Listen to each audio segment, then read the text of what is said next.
আল্লাহর নবীর সাহাবী হযরতে আবু হুরায়রা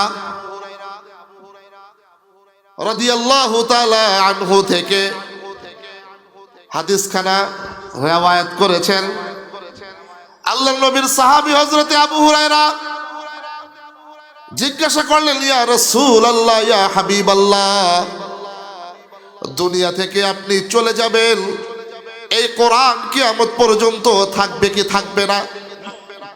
জুমার মজলিসে হযরতে আবু হুরায়রা নবীজিকে 5টা প্রশ্ন করলেন। আজকে সময় হবে কিনা 5টা প্রশ্নের উত্তর দিতে। 1 নম্বরে, ইয়া রাসূলুল্লাহ, এই কোরআন কি জিনিস? কোরআনের বিধান কি জিনিস? আল্লাহ রাব্বুল আলামিন আয়াত নাজিল করে জানায় দিলেন, মা আতাকুমুর রাসূলু ফাখুযু ওয়া মা নাহাকুম আনহু ফান্তাহু। নবীজি যেটার উপর আদেশ করেছেন সেটাকে মানা, যেটা থেকে বিরত করতে আদেশ করেছেন সেইটাকে পরিত্যাগ করার নামই হইল কোরআন। আল্লাহ নবী বলেন, কোরআন এমন একটা মুজিজা, এমন একটা জীবন্ত কিতাব, এই কোরআন যদি কেউ 2 হাত দিয়া ধরে, নবীজি বলেন 2 হাত দিয়া মানুষ যত অন্যায় করেছে, অপরাধ করেছে, কোরআনুল কারীম স্পর্শ করার কারণে হাতের গুনাহ আল্লাহ তাআলা মাফ করে দেন। কোন মানুষ যদি এই কোরআন মুহাব্বতের সাথে 2 হাত দিয়া ধরিয়া দিলের ভিতরে লাগায়, বুকের ভিতরে লাগায়, ঠোঁট দিয়া চুমু খায়, চোখ দিয়া দৃষ্টি করে, আর জবান দিয়া যদি কোরআনুল কারীম পড়ে, নবী আলাইহিস সালাতু ওয়াস সালাম বলেন, মাথা থেকে পাতা পর্যন্ত 3.5 হাত বডির ভিতরে যত অঙ্গ প্রত্যঙ্গ রয়েছে, এই অঙ্গ প্রত্যঙ্গ দ্বারা যত অন্যায় অপরাধ বান্দাবান্দি করেছে, পবিত্র কালামুল্লাহ শরীফ তেলাওয়াত করার কারণে আল্লাহ রাব্বুল আলামিন সঙ্গে সঙ্গে তামাম জিন্দেগীর গুনাহ খাতা মাফ করে দেয়। হ্যাঁ দোস্ত, আজকে আপনার আমার 60 বছর 70 বছর হয়ে গেছে, 30 বছর হয়ে গেছে। এখন যদি আমি বলি, এই বালুয়া টেক মুরব্বী, আপনি এই 30 বছর 40 বছর 60 বছরের জিন্দেগিতে কি করেছেন?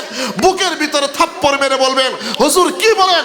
এই বালুয়া টেক গ্রামের ভিতরে আমার 5 তলা 7 তলা 2-4টা বাড়িঘর আছে, ব্যবসা বাণিজ্য আছে, ক্যাশ টাকা ব্যাংক ব্যালেন্স আছে, আরে ছেলেদেরকে এস্টাবলিশ করেছি, মেয়েদেরকে বড় বড় করে বিবাহ দিয়েছি। হ্যাঁ মুরব্বী, আপনার 60 বছর সুন্দর কইরা দুনিয়া সাজাইছেন। আমি যদি বলি, যেই মালিক রাসূলের মাধ্যমে নাসালা বিহি রূহুল আমিন, আল্লাহ রাব্বুল আলামিন রাসূলের মাধ্যমে কিয়ামত পর্যন্ত উম্মতের কাছে এই কোরআন আমানত রেখে গেছেন। মুরব্বী, দুনিয়া সাজাইছেন, বাড়িঘর সাজাইছেন, ছেলেদেরকে এস্টাবলিশ করেছেন, মেয়েদেরকে বড় বড় করে বিবাহ দিয়েছেন, মালিকের কালামটা খুলে পড়তে পারেন? মুরব্বী দেখে কোনো কথা বলে না, মাথা নত করে বলে। যুবক ভাইরা প্রশ্ন করতে পারেন, হুজুর মাইক পাইয়া 2 ঘন্টা 2.5 ঘন্টা বাংলা ভাষায় লেকচার দিতেছেন, হুজুর পারলে 10 মিনিট 20 মিনিট ইংলিশে লেকচার দেন। আমি সেই যুবক ভাইদেরকে প্রশ্ন করতে পারি, ও যুবক ভাই, দেশে বিদেশে লক্ষ লক্ষ টাকা খরচ করে বিভিন্ন বিষয়ের উপরে সার্টিফিকেট অর্জন করেছ, আরে মালিকের কালামটা খুলে খুলে পড়তে পারবা? একটা পৃষ্ঠার সহি শুদ্ধ করে পড়তে পারবা? দেখবেন যুবক আর কথা বলে না, মুরব্বী আর কথা বলে না। আমি বলি আসমানের নিচে জমিনের উপরে যেই সমস্ত মানুষ মালিকের কালামটা খুলে খুলে পড়তে পারে না, তার চাইতে পড়া কপাল আসমানের নিচে জমিনের উপরে আর একটাও হতে পারে না।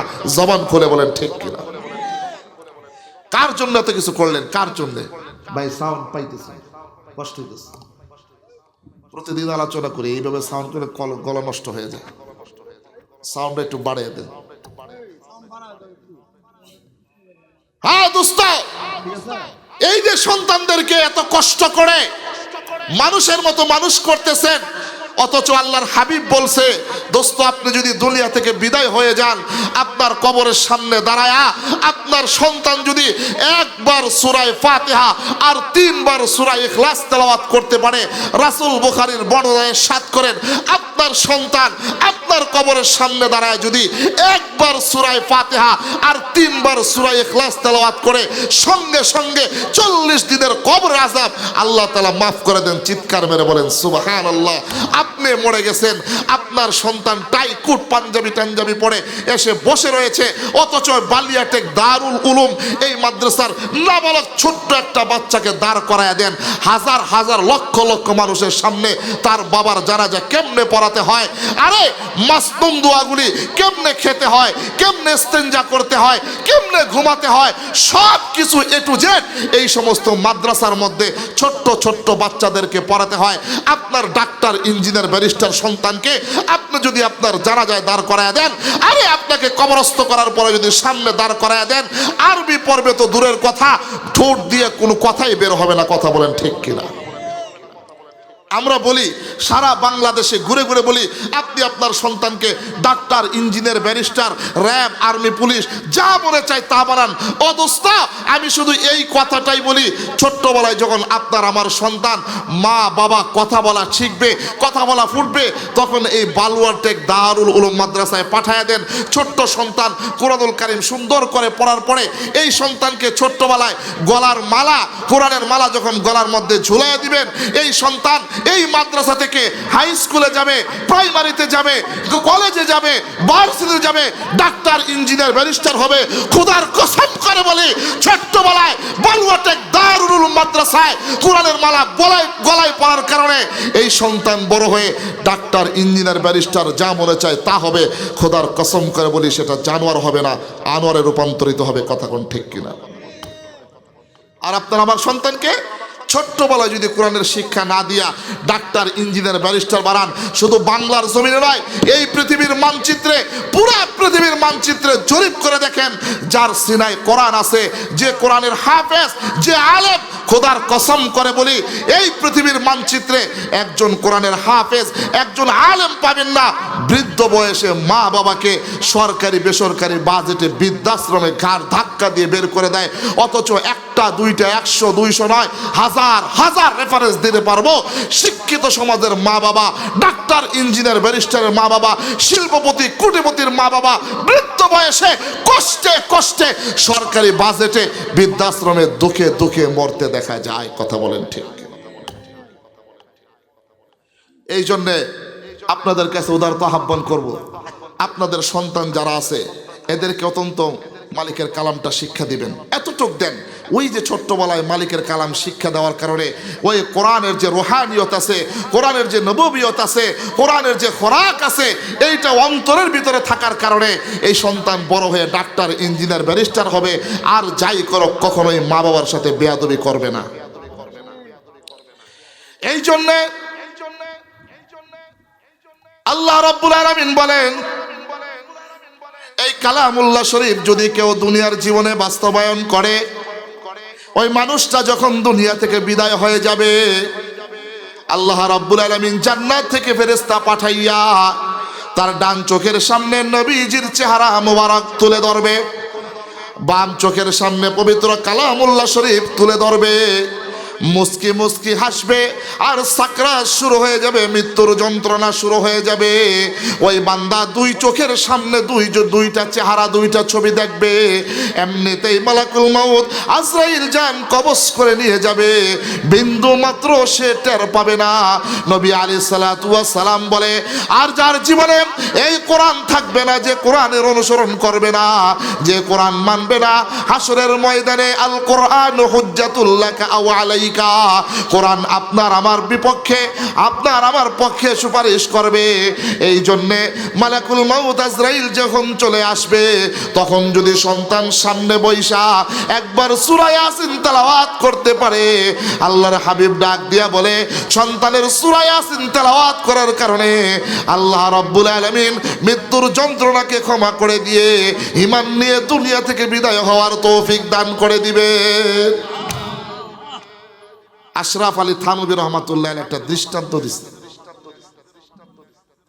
মাইকের অবস্থা খুব খারাপ, এই মাইক দিয়া প্রধান বক্তা ওয়াজ করতে পারবো না, আমি আগেই করে দিলাম। আশরাফ আলী থানভী রহমাতুল্লাহ একটা দৃষ্টান্ত দিছে।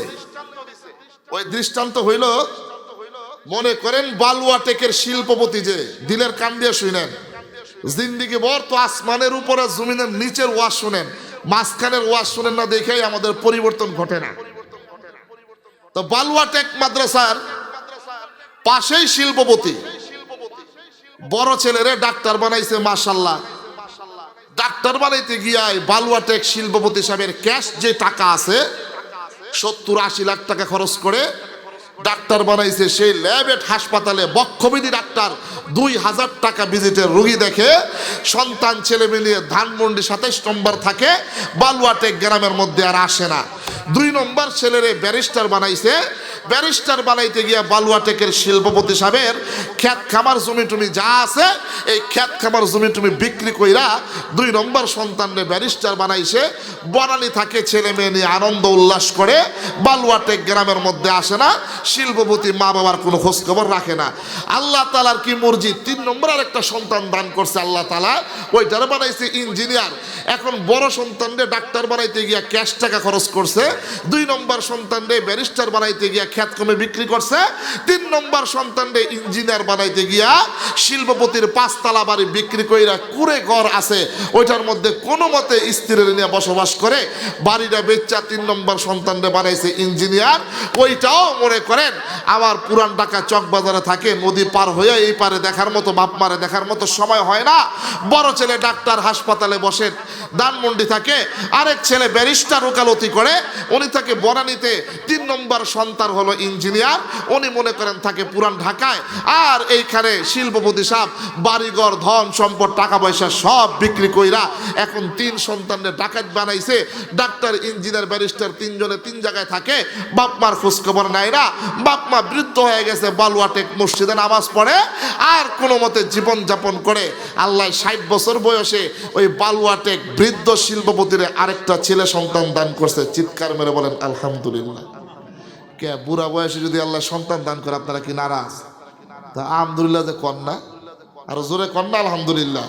তো 60 বছর বয়সে আল্লাহ তাআলা আরেকটা সন্তান দান করছে, বোঝার চেষ্টা করেন। এখন বুড়া আর বুড়ি দুইজনে কইতাছে, এই বুড়ি কয় কি আল্লাহ আর কাম পাইল না, বুড়া বয়স আল্লাহ একটা দিছে, এখন এটা কি করবো? 3টারে তো ডাকাইত বানাইছি, টাকা পয়সা জমি বাড়িঘর সব বিক্রি করে 3টারে তো ডাকাইত বানাইছি, 3 জায়গায় থাকে, তোর আমার খোঁজ খবর নেয় না, ওষুধের টাকা দেয় না। এখন এই 4 নম্বরটারে কি করবো? বুড়ি গালের ভিতরে চিমটি দিয়ে কয়, বুড়া তুমি না জানো কি করবা, ওয়ানের সময় খবর আসছিল না, তুমি না জানো কি করবা। এখন মুরব্বী একবারে মুখ মলিন কইরা বাড়ির থেকে বাইর হইছে, বাইর হইয়া মসজিদের মধ্যে গেছে। এই বালুয়াটেক দারুল উলুম মাদ্রাসার সাথে মসজিদে নামাজ পড়া মন বেজার কইরা বইসা রইছে। এমনিতেই মাওলানা মোতালেব আবু তালেব ভাই এই মাদ্রাসার মুহতামিম, শিল্পপতি চাচাকে ডাক দিয়া বলে, চাচা, যখনই দেখতেন সালাম কালাম দিতেন, জিজ্ঞাসা করতেন, খোঁজ খবর নিতেন। ও চাচা মুস্কি মুস্কি হাসতেন। 2 তাদের মাঝখানে পানের জাবর কাটতেন, পানের রসগুলা আপনার এই ঠোঁটনির কোনা দিয়া বায়া বায়া পড়তো। চাচা আজকে এমন কি হয়েছে, মুখটা মলিন হয়ে গেছে? আবু তালিব ভাইয়ের কণ্ঠে আওয়াজ শুনে শিল্পপতি মুরব্বী ডাক দিয়া বলে, হুজুর আপনি তো সব জানেন, আমার 3টা সন্তানকে ডাক্তার ইঞ্জিনিয়ার ব্যারিস্টার বানাইতে গিয়া সব কিছু বিক্রি করে দিছি। বালুয়াটেক গ্রামের ভিতরে আমার আর কোনো কিছু নাই। আমার আর আমার স্ত্রীর প্রতি মাসে 5-6 হাজার টাকার ওষুধ লাগে, ওষুধের টাকা দেওয়ার মতো কেউ নাই। আল্লাহ বৃদ্ধ বয়সে একটা ছেলে সন্তান দান করেছে। এখন স্বামী আর স্ত্রী আমরা বিপদে পড়ে গেছি, সন্তানকে নিয়ে কি করব, তার লেখাপড়ার খরচ কিভাবে চালাবো, তাকে কি নিয়ে কি দিয়ে ব্যবস্থা করব। আবু তালেব ভাই ডাক দিয়া বলে, চাচা আপনার কোনো টেনশন করতে হবে না, কোনো প্রকার পেরেশানি করতে হবে না। আমার দারুল উলুম মাদ্রাসায় আপনার 4 নম্বর সন্তানটাকে পাঠায়া দেন, আমি ভর্তিও ফ্রি করে দিলাম, খাবারও ফ্রি করে দিলাম, জামা কাপড়ও ফ্রি করে দিলাম, বই বাবদ আসবাবপত্র যা আছে সব কিছু ফ্রি করে দিলাম। এমনিতেই মুরব্বী শিল্পপতি 4 নম্বর সন্তানটাকে বালুয়াটেক দারুল উলুম মাদ্রাসায় ভর্তি করায়া দিছে। এমনিতেই সুন্দর নিয়ম মোতাবেক সূরা ফাতিহা শুরু করলো। সূরা ফাতিহা শুরু করার পরে কায়দা শেষ করলো, আম্পারা শেষ করলো, পবিত্র কালামুল্লাহ শরীফ শুরু থেকে শেষ পর্যন্ত সহি শুদ্ধ করে 1খানা কুরআনুল কারীমের খতম দিয়ে দিল। একটু জোরে কোন না সুবহানাল্লাহ। যেই মাত্র 4 নম্বর সন্তানটা কালামুল্লাহ শরীফ খতম করে দিল, এমনিতেই মালাকুল মাউত আজরাইল চলে আসলো। ওই যে বালুয়াটেক শিল্পপতির গলার ভিতরে আইসা চাপ দেওয়া শুরু করলো। ওয়াজা সাকরাতুল মাউতি বিল হক, মৃত্যুর যন্ত্রণা শুরু হয়ে গেছে। মুরব্বি আর কথা বলতে পারে না, হাত আর লড়ে না, পা আর লড়ে না, জিহ্বা আর লড়ে না, 2 চোখের পানি জর্জর করে ছেড়ে দিয়েছে। বালুয়াটেক যত মুরব্বিরা আছে, বন্ধু বান্ধব আছে, সকলেই চলে আসছে। ডাক দিয়া বলে, ছেলেদেরকে খোঁজ খবর দাও, মনে হয় দোস্ত আর দুনিয়ায় বেশিক্ষণ টিকবে না। ছেলেদেরকে খোঁজ খবর দেওয়া হলো, তোমার বাবার অন্তিম সময় চলে এসছে, জবান বন্ধ হয়ে গেছে, শেষবারের মতো দেখে যাও। বড় সন্তান ধানমন্ডিতে থাকে। ডাক্তার মনে মনে ভাবতে লাগলো, বাবা 60-70 লাখ টাকা খরচ করে আমাকে ডাক্তার বানাইছে, বাবার শেষ সময় যদি নাচতে না যায়, বালুয়াটেক গ্রামবাসী আজীবন আমাকে নিয়ে সমালোচনা করবে। বাবার অন্তিম সময় ডাক্তার সন্তান 5 কেজি আপেল নিয়ে বালুয়াটেক গ্রামে বাবাকে দেখতে আসছে।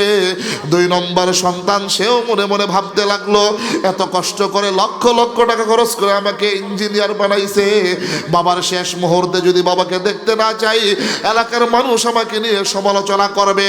সেও বাবার অন্তিম সময় ওই যে পুরান ঢাকা থেকে 5 কেজি বেদানা নিয়ে রওনা হয়ে গেছে। 3 নম্বর ব্যারিস্টার সন্তান, সেও 5 কেজি আঙ্গুর নিয়ে রওনা হয়ে গেছে। 3 সন্তান doctor, engineer, barrister, tie coat পইরা বাবার অন্তিম সময়ে এক ভাই আঙ্গুর ফল, আরেক ভাই বেদানা, আরেক ভাই আপেল নিয়ে দাঁড়ায় গেছে। জবান খুলে বলেন না, বাবার অন্তিম সময়ে কঠিন মুহূর্তে আপেল, বেদানা, কমলা কোনো কাজে আসবে? কথা বলেন। ওই যে চতুর্থ সন্তানটা আবু তালেব ভাই দারুল উলুম মাদ্রাসায় ভর্তি করায় দিছে।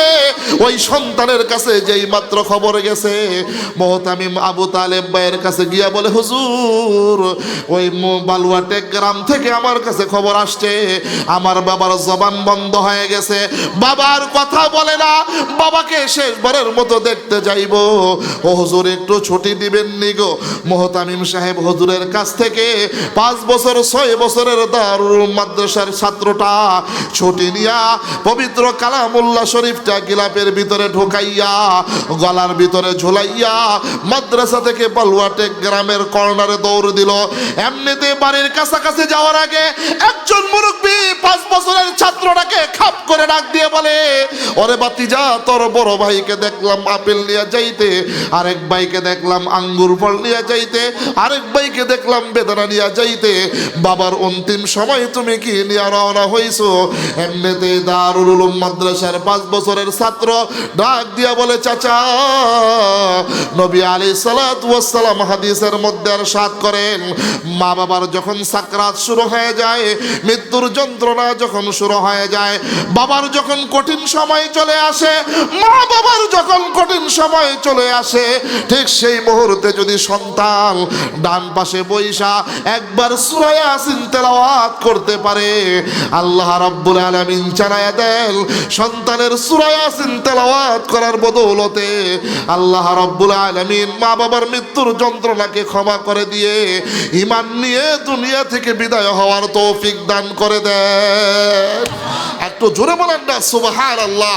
আরে দোস্ত, মাকে ডাক দিয়ে বলতে চাই, 10 মাস 10 দিন এই গর্ভে যে সন্তানকে তুমি লালন পালন করেছো, আরে মা, যেই সন্তানকে পেটে ধারণ করে কত রাত তুমি ঘুমাও নাই, কত দিন তুমি ঘুমাও নাই, কত দিন ঠিক মতো খানা খাও নাই, আরে মা, কলস কলস রক্ত অতিবাহিত করে এই দুনিয়ার আলো বাতাস দেখাইছো, আরে মা, 2 বছর 2.5 বছর রক্ত আর পানি দুধ বানায়া তিল তিল কইরা খাওয়ায়া বড় করছো, আরে বাবা, রোদ্রে পুইরা বৃষ্টিতে ভিজা বালুয়াটেক গ্রামের মধ্যে কৃষি কইরা শাক সবজি বিক্রি কইরা ভ্যান চালায়া রিক্সা চালায়া যেই ছেলেকে মানুষের মতো মানুষ করেছো, সেই ছেলে যদি তোমার কঠিন মুসিবতের মুহূর্তে কোনো কাজে না আসে, মরণের পরে যদি কোনো কাজে না আসে, আমি বলি ওই সন্তান আমার দুনিয়াতে থাকার চাইতে না থাকাই উত্তম। কথা বলেন ঠিক কিনা? এই জন্য এখানে শিক্ষিত সমাজ আসেন, মুরব্বী বাবা যে আছেন, আমি বলি না আপনার সন্তানকে আপনি আলেম বানান, এই কথা আমি বলি না। আপনার সন্তানকে আপনি হাফেজ বানান, এই কথাও আমি বলি না। শুধু আমি একটা কথাই বলি, ছেলেটাকে কোরআনের শিক্ষা দেন। আপনিও কোরআন পড়েন। আলকামা রাদিয়াল্লাহু তাআলা আনহু থেকে বর্ণিত, যারা তাদের যৌবন বয়সে এই কোরআন প্রত্যেক দিন এক পৃষ্ঠা করে হলেও যারা পড়বে, প্রত্যেক দিন 7 রুকু করে হলেও যারা পড়বে, আলকামা রাদিয়াল্লাহু তাআলা আনহু থেকে বর্ণিত, রাসূল করিম সাল্লাল্লাহু আলাইহি ওয়াসাল্লাম ইরশাদ করেন, বৃদ্ধ হয়ে যাবে, চামড়া গোছায়া যাবে, চুল আর দাড়ি সাদা হয়ে যাবে, চোখের দৃষ্টি জীর্ণ শীর্ণ হয়ে যাবে, রোগে সুগে জর্জরিত হয়ে যাবে, সব কিছু হয়ে যাবে, বয়স 60 70 80 হয়ে যাবে। ওই যে জোয়ান বয়সে কোরআনের উপরে আমল করার কারণে, ও দোস্ত, রাসূল বলেন, আরে পৃথিবীর সবার কথা মিথ্যা হতে পারে, আকায়ে নামদার তাজেদার মদিনা সরকারে দো আলম জনাবে মুহাম্মদুর রাসূলুল্লাহ সাল্লাল্লাহু আলাইহি সাল্লাম ইরশাদ করেন, 30 বছর যুবকের শরীরের যে পাওয়ার, চোখের যে পাওয়ার, শ্রবণ শক্তির যে পাওয়ার, হার্টবিটের যে পাওয়ার, এই যুবকটা যদি তার জীবন বয়সে কোরআনের উপরে আমল করে, কোরআন প্রত্যেক দিন তেলাওয়াত করে, 30 বছরের যুবকের পাওয়ার আল্লাহ তাআলা 80 বছরের বৃদ্ধকে দান করবেন। চিৎকার মেরে বলেন সুবহানাল্লাহ।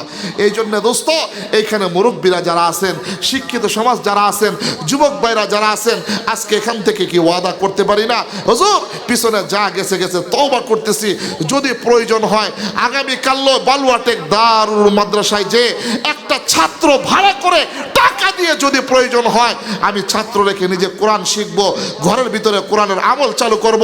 যদি প্রয়োজন হয় 3 দিন 6 দিন ইস্তেমার ময়দানে যে, আল্লাহর রাস্তায় যে, যদি প্রয়োজন হয় আল্লাহওয়ালাদের সোহবতে যে, সেই চরমনায় উজানি যে, যদি প্রয়োজন হয় মসজিদে বয়স্ক কোরআন শিক্ষা খুলে, যদি প্রয়োজন হয় মাদ্রাসার হুজুরদেরকে ভাড়া করে ঘরে এনে পবিত্র কালামুল্লাহ শরীফটা সহি শুদ্ধ করে শিখে মরণ পর্যন্ত কোরআনের উপরে আমল করতে কারা কারা রাজি আছেন? আমার মালিককে 2 হাত তুলে দেখিয়ে দেন। লিল্লাহে তাকবীর। ওইলো না জোরে লিল্লাহে তাকবীর।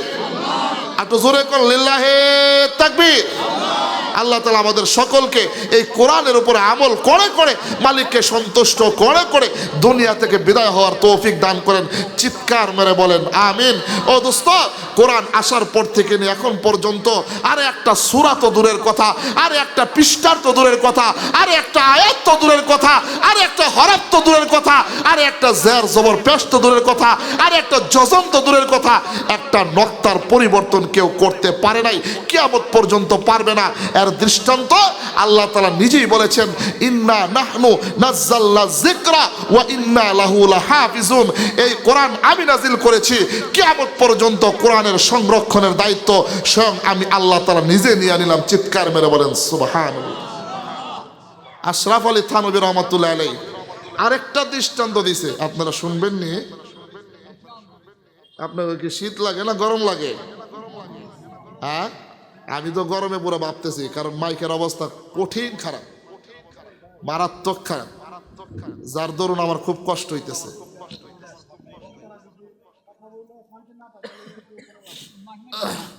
এশারের মুহূর্তে মাইকটা ঠিক করে ফেলেন ইনশাল্লাহ, কারণ এশারের পরে আলোচক ভালো আলোচক আসতে আলোচনা করবেন।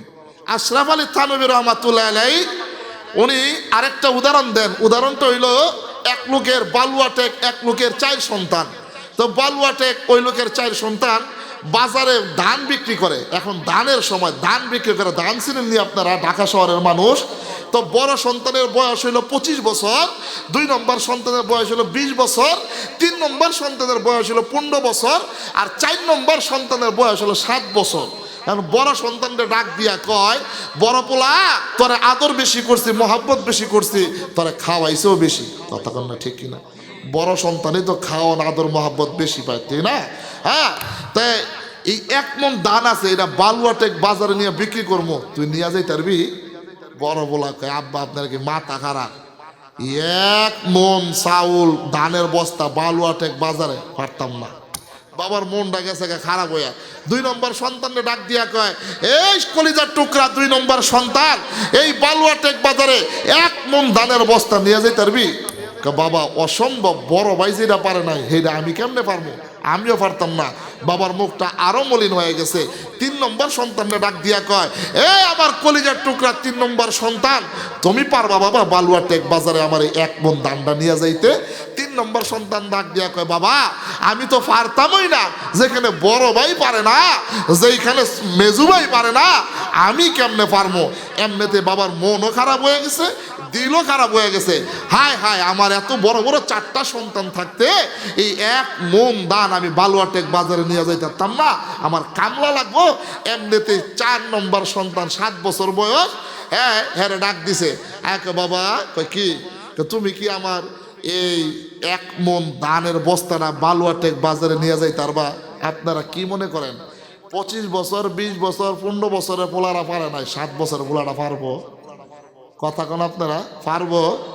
এই 7 বছরের পোলাটা একবার ভাইয়ের দিকে তাকায় আর একবার বাবার দিকে তাকায়, মনে মনে ভাবতে লাগলো, হায় হায়, আমার বড় ভাই না করছে, মেজু ভাই না করছে, সেজু ভাই না করছে, এখন আমিও যদি না করি আমার বাবার মুখ তো একবারে মলিন হয়ে যাবে, কষ্টে আমার বাবার বুকটা ছিঁড়ে যাবে।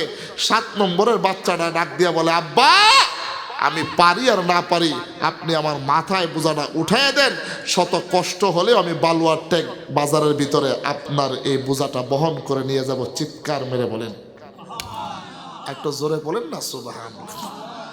বাবাই বড় খুশি। বাবা কি করছে? 2টা কামলা ভাড়া করছে।